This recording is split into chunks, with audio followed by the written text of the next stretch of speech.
Wait.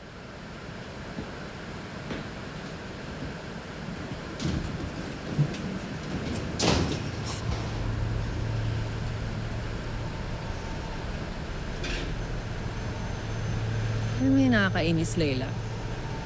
Hindi kasama sa disciplinary action yung pagpatol sa may asawa. Wala siya sa bylaws and code of conduct ng PBI. But you already knew that, didn't you? Of course, Isa, I'm a lawyer. Walang silbi yung pagiging lawyer ko if I didn't know about these things. So, ano ginagawa mo dito? Hindi mo naman kailangan ng pera. Meron ka ng madami. So, hindi mo kailangan ng firewall. Hindi mo rin kailangan ng PBI. No, Isa. Huwag kang mag-assume. Hindi mo ako ganun kakilala at hindi mo alam kung ano yung kailangan ko. Who am I to judge your morals? Pumatol ka nga sa asawa ko. Di mo dapat ginawa yun, pero you did it. So, klaro, wala kang magandang set of values. Makapalak talagang mukha mo. Isa, ina-admit ko naman na I have morally sinned against you, but no, I don't have the responsibility to please you, so I'm not going anywhere. Ako pa rin ang chief mo. Kaya kitang paalisin sa firewall. Masyado mong pinipersonal, Isa. Alam mo, kailangan ko rin. Excuse me. Alam mo ba, kaya pala sila naging magjowa. Nilandi-landi niya si Sir. Talaga? Kanino mo naman nalaman? Eh di sa boylet ng taga-major crimes. Go ah. May I remind you, staff kayo dito sa PBI, hindi Marites sa kanto. Sorry, ma'am. Sorry po.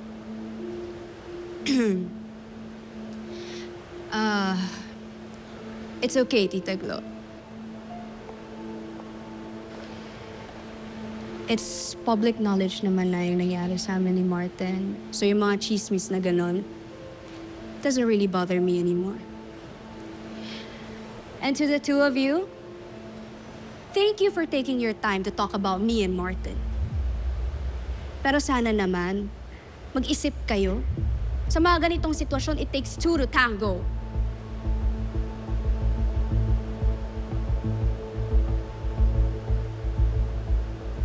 Leila, baka lang ma-misinterpret mo yung ginawa ko. Pinagsabihan ko yung dalawang Marites kasi mali sila. Hindi kita pinagtanggol dahil mali ka pa rin sa pag-ahas mo sa asawa ni Isa. I know, Tita Glo.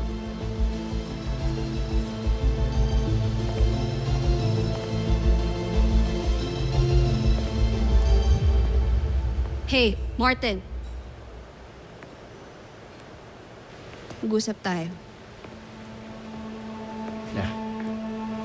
You know what? I don't really mind being the talk of the town. To me, that's just so petty. And I admit, na may kasalanan ako sa ginawa natin. Pero ikaw, can you just man up? Even for once? Pwede bang sabihin mo yung totoo, hindi yung fake news? Leila, what are you talking about? I have been hearing from a lot of people that you have been spreading na ako lang yung lumandi sa'yo. Come to think of it, posible ba yun? Is that even possible?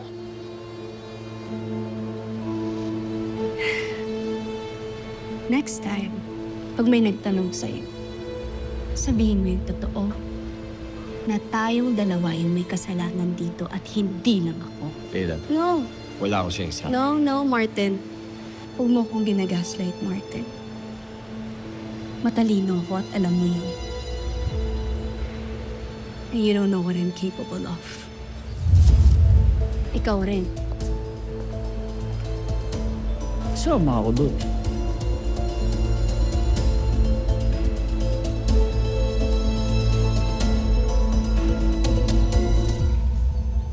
Di ba tayo tutulong sa paghanap kay Samboy? Walang cyber angle. Pero meron tayong batang nawawala. Gusto ko rin tumulong. But my hands are tied.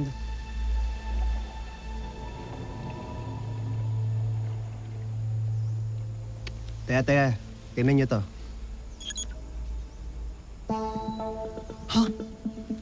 Builders. May Craft World, Battle Quest, Kingdom Raiders. Chip, gamer to si Samboy. May Pixel Pets online pa, oh.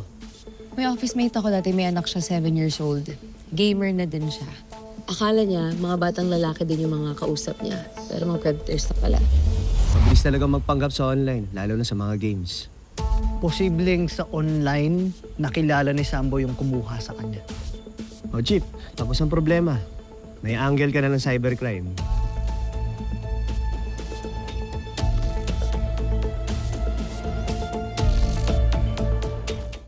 Nahuli ng mga magulang ang online messages ng isang predator na nagbibigay ng game rewards kapalit ng mga missions.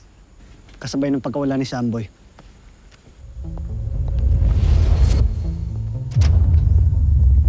Ito rin, oh. Isa pa. Guys, bagong nawawalang bata.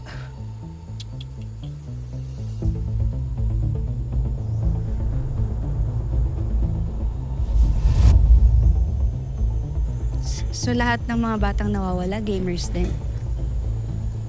Yeah, we already established that. Pero hindi mo narinig kasi lagi ka nang nawawala sa oras ng trabaho. Sorry. So anong game yung involved dyan? Iba-iba. Pero may isang paulit-ulit. Lalo na sa child abduction. Yung Builders. Team, builders. Yun yung araw-araw nilalaro ni Samboy.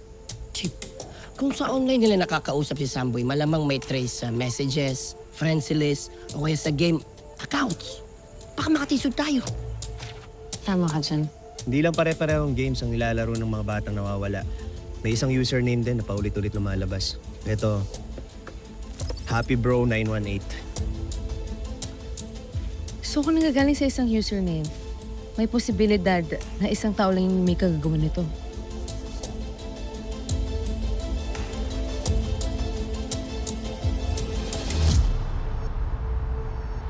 Oh, nandito na tayo. Gusto ko na umuwi. Don't worry, Samboy. Last stop na natin to. At hindi tayo mag-check-in kung saan-saan. Gusto ko na pong umuwi. Miss ko na po si Mami at Daddy kahit lagi po nila akong pinapagalitan. Sigurado ka ba? Ayaw mo ba makita yung mga friends natin? Hinihintay ka na nila. Ano?